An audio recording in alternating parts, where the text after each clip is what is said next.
Galaxy Note 6 prototypes reportedly bring monster specifications.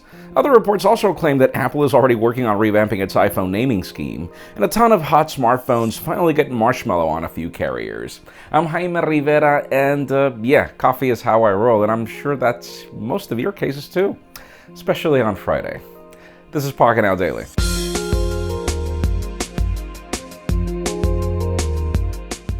You know, the hate for US carriers is kind of normal, and especially when you have to wait a ton of time for your software updates. Such is the case with AT&T. Those of you that are rocking an AT&T LG V10, like me, you can finally get Marshmallow. In addition, if you're on Sprint, if you got a Galaxy Note Edge, from 2 years ago, pretty much, you can also get Marshmallow as well. And we also hear about the Galaxy S5 Active in addition to others. You can learn more in the links in the description.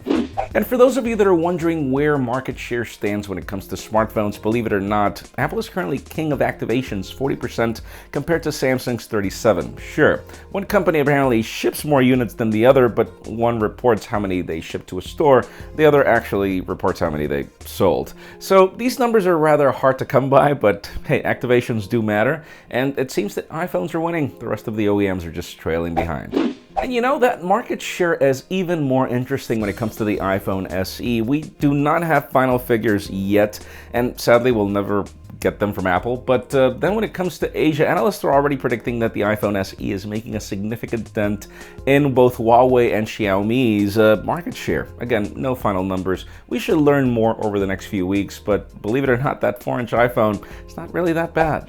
And yeah, we're actually going to talk a little more about iPhone because we haven't really done so over the last few days. It seems that there is a change in naming scheme coming to the iPhone. Apparently, well, we will be getting the iPhone 7 this year, but next year it might be the iPhone 8. It makes a lot of sense. We've been hearing so many changes for this iPhone. AMOLED display, in addition to probably other materials like glass on glass, so it could just be that Apple plans to change everything, and it also makes sense mainly because, well, smartphone market share is down. We've been talking about this for weeks. So these companies really need to come up with something, I don't know, smart and fast. We'll see. And finally, the very hot news today have to do with the Samsung Galaxy Note 6. We have been covering a few specifications. This time we hear more. 5.8-inch display, which is what we heard a few days ago.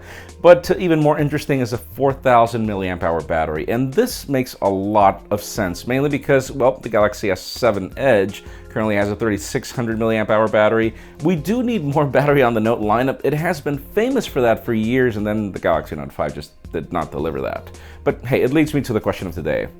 Would it be important for you for the Galaxy Note 6 to get a large battery or a replaceable battery? In my case, if I had to choose, honestly, I would rather prefer a replaceable battery if they figured that out somehow. But leave us a comment down below. We'd love to know your opinion. Friends, you know the way it goes if you want to get these news earlier before the video is filmed. Follow us on Pocketnow.com and hit that subscribe button down below for more videos like this one. In addition, you can also catch our videos on vessel.com/pocketnow. You can follow me on Twitter, Jaime_Rivera, or on Instagram at Jaime Rivera. Please give this video a thumbs up if you like what you saw. I am Jaime Rivera. Thank you very much for watching. We'll see you next week.